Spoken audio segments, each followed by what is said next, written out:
What's going on, guys? Welcome to another episode of Andy's History Lessons. No porcupine hair this time. I'm trying out a new style I call the rooster comb.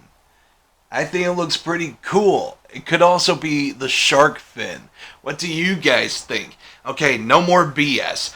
This is the 9th episode of Mythology Mondays. And here we go. Still doing the gods and goddesses thing.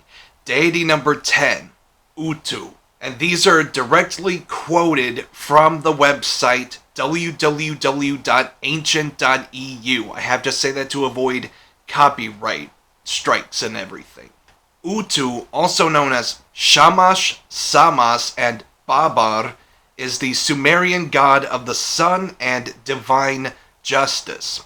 He is the son of the moon god Nana and the fertility goddess Ningal in the Sumerian tradition, but was known as Shamash or Samas to the Akkadians who claimed Anu or Enlil as his father. In the Sumerian tradition, he is the twin brother of Inanna, goddess of war, love, and sexuality. I actually did a video on her. You should check it out. And brother of Ereshkigal, queen of the dead. I actually did a video on her too. And Ishkur, also known as Adad, god of storms. He is one of the most important deities in the Mesopotamian pantheon and is attested to in the earliest Sumerian writings, circa 3500 BCE, though seemingly after the appearance of Nana. He is usually depicted as an old man with a long beard whose shoulders emanate rays of light, but is also represented as the solar disk, or in the Neo-Assyrian period, circa 912 to 612 BCE, as a disk with wings. The famous law code of Hammurabi, 1792 to 1750 BCE, addresses Shamash by name and claims it was Shamash who provided humanity with law. In Sumer, his cult centers were at Larsa and Eridu, and to the north in Akkad. He was famously venerated at Sippar. Much like, and I've said this before, with ancient Mesopotamian society and also ancient Egyptian society, you have different cults that worship different deities and such. Oh crap, I gotta hurry up. Utu's wife was Serida, in Akkadian, Aya, the goddess of the dawn, who, by the old Babylonian period, circa 2000 to 1600 BCE, was the patroness of the Naditu. These were cloistered, I don't know how to say it, women who had dedicated themselves to the divine, similar in some ways to certain orders of Catholic nuns in the present day.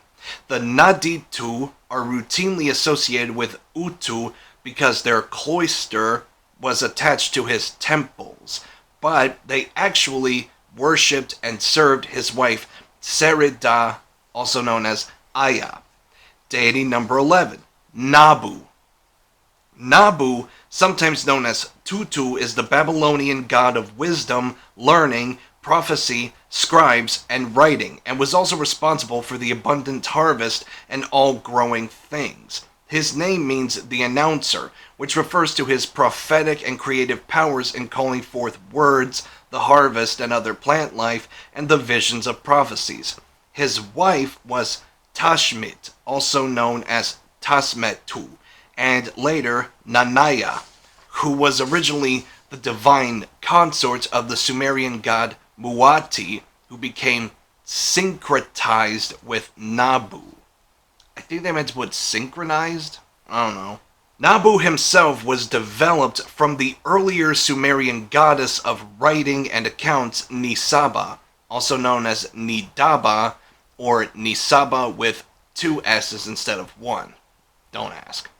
Who is attested to in the early dynastic period, circa 3150 to 2686 BCE.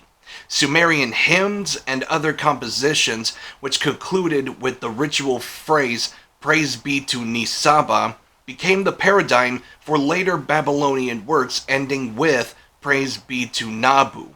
From these early Sumerian origins, Nabu became increasingly popular during the Old Babylonian period, 2000 to 1600 BCE, and particularly in the reign of King Hammurabi, 1792 to 1750 BCE, when generally male deities were elevated in Mesopotamia at the expense of older goddesses.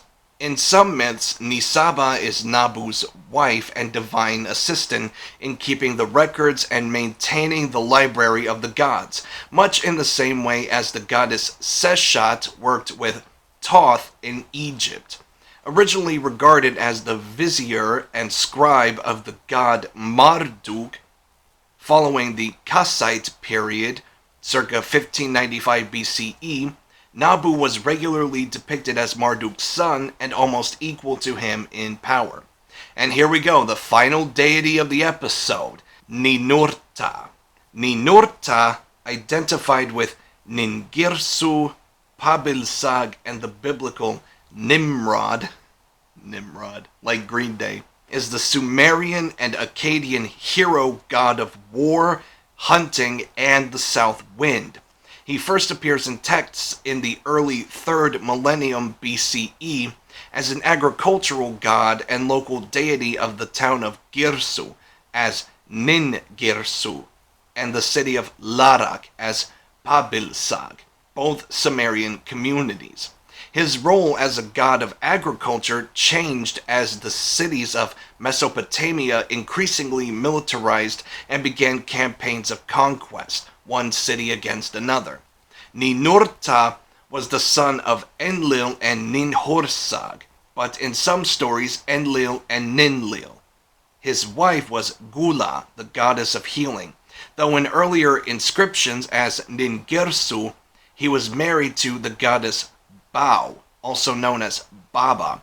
Although he was chiefly defined by his aggressive nature, he was also associated with healing and protection, hence his association with Gula, and was frequently invoked in magical spells to ward off danger, demons, and disease. He is most often represented as a warrior, sometimes with upraised wings, holding a bow and arrow and carrying his famous mace, Sharur, a weapon capable of speech and reason. In Babylonian art, he stands or runs on the back of a scorpion-tailed lion beast. Still, as late as circa 1500 BCE, he was still associated with agriculture, growth, and the harvest, depicted as a fully realized individual capable of great deeds, but also as flawed as any mortal. Okay, guys, that is it. This concludes episode 9 of Mythology Mondays. I hope you're having a good day, or that you've had a good day. Peace out and rock on. I will see you next time. What are you looking at? I've done my job. If you need me, I'll be in a van down by the river.